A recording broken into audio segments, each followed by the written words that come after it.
Malacanang's hit back at Baguio City Mayor Benjamin Magalong over his criticism of the government's pace, or rather slow pace, in the flood control corruption investigation. And for the details, we have our mobile journalist in Malacanang, Julie Baiza. Julie, okay, ang sipag mo talaga, nasa Malacanang ka pa rin. Ay, Mandaluyong pala. Sorry. Okay.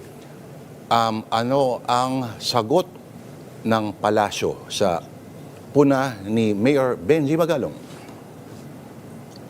Yes, Lord, mulingan sinagot ng palasyo si Baguio City Mayor Benjamin Magalong doon sa sinabi niya na tila mabagal yung investigasyon ng flood control projects. Ang sabi ng palasyo ni Palace Press Officer Claire Castro, marami nang naimbestigahan at saka mga nailabas na warrant of arrest mula nga nung iutos ni Pangulong Bongbong Marcos yung investigasyon sa flood control mess. Wala pa nga raw isang taon pero lumabas na yung warrant of arrest. Kaya kung nababagalan naman daw si Mayor Magalong, parang binaktuyo siya ng palasyo kasi siya nga daw 2019 pa, inamin niya na 2019 pa niya sinimulan na paimbestigahan yung rock netting project dyan sa Baguio City, pero 2025 na-call out na daw siya lahat at ngayon 2026 na wala pa rin naman daw na ipalalabas na ipalalabas ng mga pangalan ng involved itong si Mayor Benji Magalong.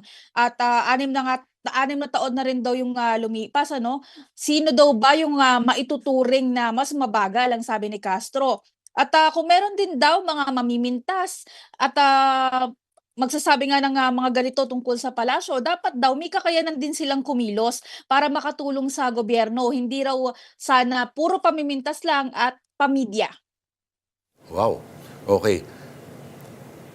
Yung mga may certain members daw of the House Prosecution na iuugnay dito sa mga budget insertions, pero itatanong ko na lang kay Congressman, gayon mamaya pag hindi na nagro-roll yung camera. May Actually, pinakita merong sinabi si Yusek Claire dyan, oo. Yeah. Well, una, syempre, hindi pa rin naman daw pakikialaman yung impeachment trial kahit na, yun nga, kung may mga idinadawit na pangalan. Pero ang sinasabi niya, nagbanggit na naman daw itong si Mayor Magalong, pero wala pa rin naman daw siyang pinapangalanan. At the same time, yun nga, yung sinasabi daw niya na 90% daw ay ng mga nasa House of Representatives ay corrupt. Pero ang dapat daw, maglabas ng names, maglabas ng listahan itong si Mayor Benji.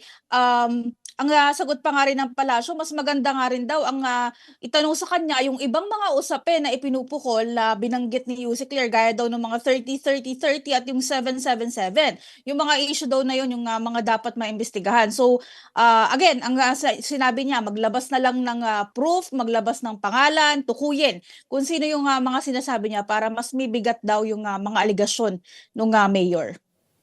Nagpakita si Yusek Claire Castro ng mga dokumento na nagpapatunay na ang People's Will sa Davao City ay proyekto daw ng Marcos administration.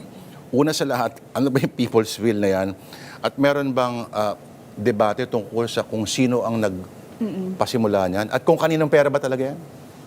Housing project kasi yan sa Davao City. Ngayon, ang pinupunto ni Yusek Claire, kung kanina nga pinakita niya yung certificate of registration, yung application for building permit, 2023, doon sa document, nung na-approve yung building development permit rather ng project. 2024, nung nilabas yung certificate of registration na hawak ni Yusek Claire at same year din nung nagkaroon ng building permit. Kaya ipinapakita daw na yung project na to, yung People's Ville or Housing Project, ay under the Marcos administration. Sa isang interview kasi, Lourdes, sinabi ni VP Sara na isa sa mga project nung siya ay alkalde pa ng Davao City. So yun yung sinasabi ni Yusek Claire na hindi daw dapat angkinin ng iba yung proyekto under this admin. Ang sabi pa nga niya, maging mapanuri daw yung mga tao dahil yung programang yon ginawa para sa mga mamamayan at hindi para daw magpabida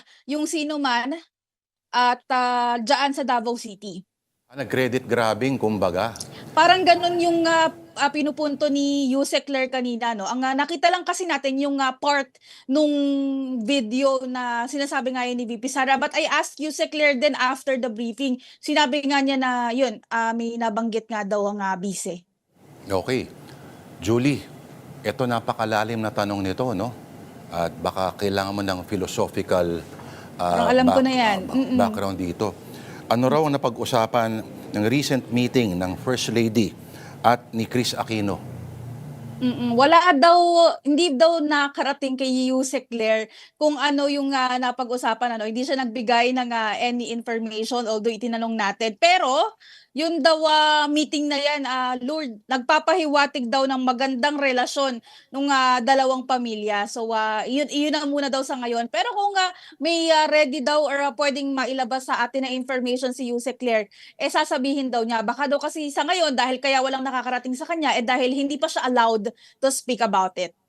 Ganon ka high profile, ganon Ganon talaga ka-classified, state secret ang diskusyon na yan. Abangan natin yan. Pero may forward ako sa yung video, matagal na, 90s pa.